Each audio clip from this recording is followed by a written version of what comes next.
एक अधूरी क्लास हमेशा अधूरी जानकारी देती है, इसलिए क्लास को अंत तक देखें। सभी को नमस्कार, मैं Hemlata Verma HC² Hemlata coaching classes में आप सभी का स्वागत करती हूँ। और आज का हमारा टॉपिक है formation of coal, petrol and acid rain. तो सबसे पहले हम स्टार्ट करते हैं कोल से, यानी कि कोयला जो है वह किस तरीके से बना है। आपको पता होना चाहिए कि एक बहुत लंबे प्रोसेस के थ्रू बने हुए होते हैं, और यानी कि कितना लंबा, मिलियंस ऑफ ईयर्स अगो, यानी कि इन्हें लाखों करोड़ों साल लग जाते हैं तैयार होने में। इसीलिए कैसे हैं ये सीमित हैं, कैसे हैं कि एक दिन ये खत्म हो जाएंगे। हम सीखेंगे कि ये जो कोल है या कोयला है वह किस तरीके से बनता है। तो millions of years ago due to natural disasters, यानी कि जब भी कोई नेचुरल डिजास्टर आता है, नेचुरल डिजास्टर्स क्या होते हैं? अर्थक्वेक यानी कि भूकंप का आना, फ्लड्स बाढ़ का आना, वॉल्केनिक इरप्शंस यानी कि ज्वालामुखी का फटना, लाइटनिंग इन द स्काई यानी कि बिजली का गिरना। तो आपने देखा कि ऐसी जब भी कोई घटना घटती है जहाँ पे ये सारे चीज़ें क्रिएट होती हैं, उन्हें हम क्या कहते हैं? नेचुरल डिजास्टर्स कहते हैं। तो जब ऐसा कुछ भी होता है तो आपको पता होना चाहिए कि क्या होता है, बहुत सारा नुकसान होता है। नुकसान किस तरीका होता है कि बहुत सारे लोगों की जान चली जाती है, बहुत सारी चीज़ें नष्ट हो जाती हैं, जीवन खत्म हो जाते हैं। तो वहाँ पे क्या हुआ? The trees present on the earth, तो जो अर्थ पे ट्रीज थे उनका क्या हुआ? Got buried under the ground, यानी कि वह जमीन के अंदर दब जाते हैं। क्या होते हैं? वे जो पेड़ थे, बड़े बड़े, इतने बड़े बड़े पेड़ थे, वह समा करके, यानी कि इतने बड़े बड़े जो पेड़ थे वह उसके अंदर समा जाते हैं, धरती के अंदर चले जाते हैं। और उसकी वजह से क्या होता है कि लाखों करोड़ों साल में धीरे धीरे क्या होते हैं? वह दब दब कर, उनका जो स्पेस है वो कम होता जाता है, और वह दब दब कर इतनी पतली सी एक लेयर बना लेते हैं। और यह कहाँ होता है? चट्टानों के नीचे, यानी कि वो जो चट्टानें थी उनका जो प्रेशर होता है, उनके प्रेशर की वजह से क्या होता है, इनका साइज, अगर इतने बड़े बड़े ट्रीज थी तो वह धीरे धीरे लाखों करोड़ों साल में बिल्कुल इस तरह से पिचकर पतले हो जाते हैं। और वहाँ पे उनके ऊपर क्या है? हाई प्रेशर काम कर रहा है, हाई टेम्परेचर काम कर रहा है, और उसकी वजह से क्या बनता है? कोयला बनता है। फॉर्मेशन ऑफ कोयला होता है। हम हिंदी में देखते हैं लाखों करोड़ों वर्ष पहले पृथ्वी पर होने वाली प्राकृतिक आपदाएं, यानी कि इतने पुराने समय पहले क्या हुई थी जो ये प्राकृतिक आपदाएं आई थी, जैसे कि भूकंप, बाढ़, ज्वालामुखी का निकलना, या फिर आकाश में बिजली का गिरना। इन सब से होने के कारण घटनाओं के कारण पृथ्वी पर उपस्थित पेड़ पौधे जमीन के अंदर दब गए, यानी कि जो उथल पुथल मची उसके अंदर क्या हुआ? जो नुकसान हुआ पेड़ पौधों का, वो सब पृथ्वी के अंदर चले गए, यानी कि जमीन के अंदर दब गए। और वह लाखों करोड़ों वर्ष के अंदर धीरे धीरे चट्टानों के दबाव और पृथ्वी के अंदर का जो हाई टेम्परेचर है उसकी वजह से क्या बन गए? वह कोयले का निर्माण होता है। तो अब आप ये इनका प्रोसेस देखकर तो समझ ही गए होंगे कि क्यों ये एक दिन खत्म हो जाएंगे, क्योंकि इन्हें तैयार होने में तो बहुत सारा समय लगता है, लेकिन हमारे यहाँ पे यूज़ बहुत ज़्यादा होता है। चलिए देखते हैं फॉर्मेशन ऑफ पेट्रोलियम, यानी कि पेट्रोलियम का निर्माण। तो हम पहले थ्योरी पर आए, उससे पहले हम आपको पेट्रोलियम से रिलेटेड कुछ इम्पोर्टेंट चीज़ें आपको बताते हैं, उसके साथ में डिस्कस करते हैं कि ये जो हमारा पेट्रोलियम है वह क्या है कि हमें रॉक्स यानी कि चट्टानों के नीचे मिलता है, जैसे कि आपको पता है कि कोल भी चट्टानों के नीचे मिलता है। और उसके साथ ही ये कैसे कलर का होता है? ये एक थिक लिक्विड होता है, डार्क ग्रीन कलर का, यानी कि एक गाढ़ा चिपचिपा पदार्थ होता है जो कि हरे रंग का होता है।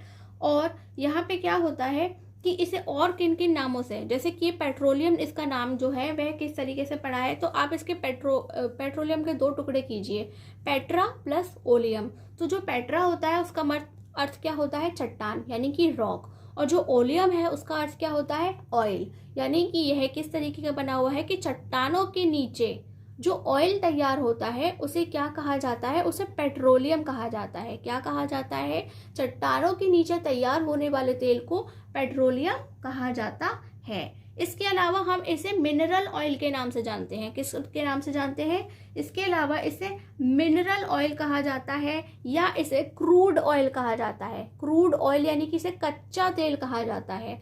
और जो हमारा मिनरल ऑयल है उसे हिंदी में हम खनिज तेल कहते हैं। क्या कहते हैं? हम उसे खनिज तेल कहते हैं। और जो हमारा क्रूड ऑयल है, कच्चा तेल है, वह शुद्ध हिंदी में उसे अपरिष्कृत तेल भी कहा जाता है। तो ये कैसे बनता है कि ओशियन में जो लिविंग ऑर्गेनिज्म होते हैं उनसे बनता है। ओशियन यानी कि समुद्र, और आपको पता है कि समुद्र में क्या होता है, खारा पानी होता है। खारा पानी का मतलब क्या होता है, उसमें बहुत सारा नमक होता है। तो हम आपको बता दें कि ये जो लिक्विड वाला पदार्थ होता है पेट्रोलियम का, वह क्या होता है कि वह जो नमक होता है उसके सॉल्यूशन पर, यानी कि सॉल्ट सॉल्यूशन के ऊपर तैर रहा होता है। कुछ इस तरीके से तैर रहा होता है, उसके नीचे सॉल्यूशन होता है, लिक्विड सॉल्यूशन, नमक के सॉल्यूशन में, यानी कि एक नमक के विलेन के ऊपर तैर रहा होता है। और वहाँ पर क्या होता है, और उसके अलावा वहाँ पर एक एटमॉस्फेयर बन जाता है। जैसे हमारे यहाँ जो एटमॉस्फेयर है, वातावरण है, वह किसका है, वहाँ पे गैसेस पाई जाती हैं। ऐसे ही वहाँ पे अपना एक एटमॉस्फेयर, नेचुरल एटमॉस्फेयर बन जाता है, जिसे हम प्राकृतिक गैस के नाम से जानते हैं। किसके नाम से जानते हैं, प्राकृतिक गैस के नाम से जाना जाता है। यानी कि ये पेट्रोलियम आपको कैसी सिचुएशन मिलेगा, रॉक्स के अंदर मिलेगा, और रॉक्स के अंदर मिलने के साथ साथ क्या होगा कि वहाँ पर सॉल्यूशन होगा, किसका, सॉल्ट का सॉल्यूशन होगा, नमक का एक द्रव होगा, उसके ऊपर ये तैर रहा होगा, और उसके ऊपर भी क्या होगा, उसके ऊपर एक एटमॉस्फेयर होगा, जिसे हम क्या कहते हैं, उसे हम नेचुरल गैस या प्राकृतिक गैस कहते हैं। और जो हमारा पेट्रोलियम है उसे हम लिक्विड गोल्ड के नाम से जानते हैं। किसके नाम से जानते हैं, हम उसे लिक्विड गोल्ड के नाम से जानते हैं। हिंदी में उसे द्रव सोना कहा जाता है या तरल सोना कहा जाता है। और इसे सोना क्यों कहा गया है, इसकी बढ़ती हुई कीमतों की वजह से कहा गया है। और उसके साथ साथ ही सब जगह पर नहीं मिलता है। जो हमारा पेट्रोल है वह सब जगह पर नहीं मिलता है, कुछ ही ऐसी जगह हैं जहाँ पर पेट्रोल मिलता है, इसीलिए इसकी कीमत क्या है, बहुत ज़्यादा बढ़ती है। चलिए, अब हमने ये तो जान लिया कि ये कैसा होता है या किस सिचुएशन के अंदर अर्थ के नीचे होता है, लेकिन ये बना किससे होता है, अब हम उसे डिस्कस करते हैं, क्योंकि हमें यहाँ पे पढ़ना है फॉर्मेशन ऑफ पेट्रोलियम। तो petroleum was formed by living organism in the ocean, यानी कि समुद्र के अंदर जितने भी जीव होते हैं, जो कैसे होते हैं, सजीव होते हैं, जैसे कि पेड़ पौधे, जानवर, ये सब होते हैं, उनसे बनता है। किससे बनता है, उनसे बनता है।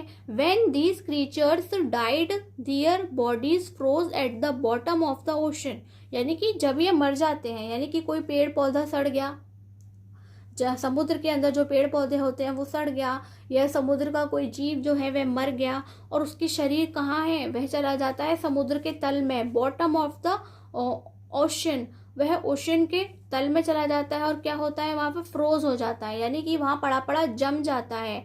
And were then covered by layer of sand and mud, और उनके ऊपर क्या होता है, सैंड यानी कि रेत, और मड यानी कि मिट्टी, रेत और मिट्टी की जो लेयर्स है वे चढ़ती चली जाती हैं, चढ़ती चली जाती हैं। Over millions of years the absence of air, यानी कि लाखों करोड़ों साल बाद द एब्सेंस ऑफ एयर, अब वहां पे क्या है, वहां पे एयर नहीं है, ठीक है, क्योंकि वहां पे तो बहुत सारी मिट्टी, रेत सब उनके ऊपर डल गई है। हाई हीट है, और अंदर जो टेम्परेचर कैसा है, वह हाई हीट का है। एंड हाई प्रेशर है।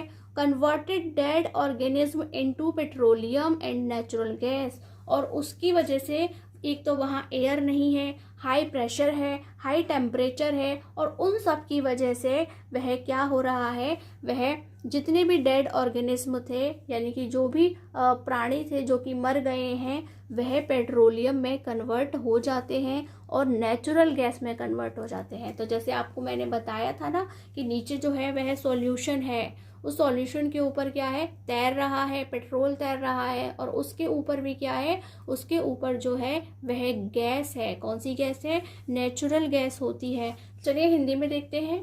पेट्रोलियम का निर्माण समुद्र में रहने वाले जीवों से हुआ।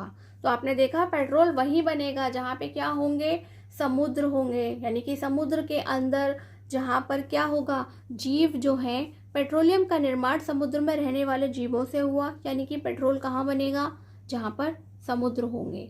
जब ये जीव मृत हो गए, यानी कि समुद्र के अंदर क्या क्या है, समुद्र में रहने वाले जीव हैं, मछलियां हैं, ऑक्टोपस है, ढेरों जीव हैं। जब ये जीव मृत हुए, यानी कि मर गए, इनकी उम्र पूरी हो गई, इनके शरीर समुद्र के पैंदे में जाकर जम गए। क्या हुआ, इनके जो शरीर हैं वो पैंदे में जाकर के जम गए, और फिर रेत तथा मिट्टी की तहों द्वारा ढक गए। तो वहां पे क्या हुआ, रेत और मिट्टी आई और उसके ऊपर ढकती चली गई, लेयर बनती चली गई, और वही लेयर्स क्या बन गई, चट्टानें बन गई। क्या हुई, वही लेयर्स चट्टानें बन गई लाखों वर्षों में। यानी कि लाखों वर्ष जब बीत गए, लाखों करोड़ों वर्ष जब बीत गए, वायु की अनुपस्थिति, यानी कि वहाँ पे क्या हुआ, वहाँ पे ऑक्सीजन की कमी रही, उच्च ताप था यानी कि हाई टेम्परेचर था, और उच्च दाब ने मृत जीवों को पेट्रोलियम और प्राकृतिक गैस में परिवर्तित कर दिया। इस तरह से आपने देखा कि जो पेट्रोल है वह भी कैसे बन रहा है, एक बहुत लंबे प्रोसेस के बाद तैयार होता है। अब हमारा नेक्स्ट टॉपिक क्या है, एसिड रेन यानी कि अम्लीय वर्षा। तो आप ये सोच रहे होंगे, पढ़ तो हम कंबस्टन रहे थे यानी कि दहन पढ़ रहे थे, अचानक से बीच में कोल फॉर्मेशन और पेट्रोलियम फॉर्मेशन आ गया, यानी कि पेट्रोलियम और कोयले का निर्माण आ गया, और अभी एसिड रेन आ गया। ऐसा क्या हुआ कि हमने और दूसरे रिएक्शंस की बजाय पहले इन्हें पढ़ा, क्योंकि इन सभी का रिलेशन क्या है, इन सभी का संबंध हमारे कंबस्टन से है, यानी कि हमारे दहन से है। तो वह किस तरह से है कि जो हमारे कोल और पेट्रोलियम यानी कि कोयला और पेट्रोलियम है, वह क्या है, हम उन्हें जलाते हैं, और उनके जलाने से क्या होता है, वह एसिड रेन जब हम पढ़ेंगे तब आपको पता चलेगा। तो हम देखते हैं कि हमने आखिर क्यों पढ़ा था। एसिड रेन यानी कि अम्लीय वर्षा, अभी तक आपने इसका नाम सुना होगा, अब आप इसे डिटेल में पढ़िए।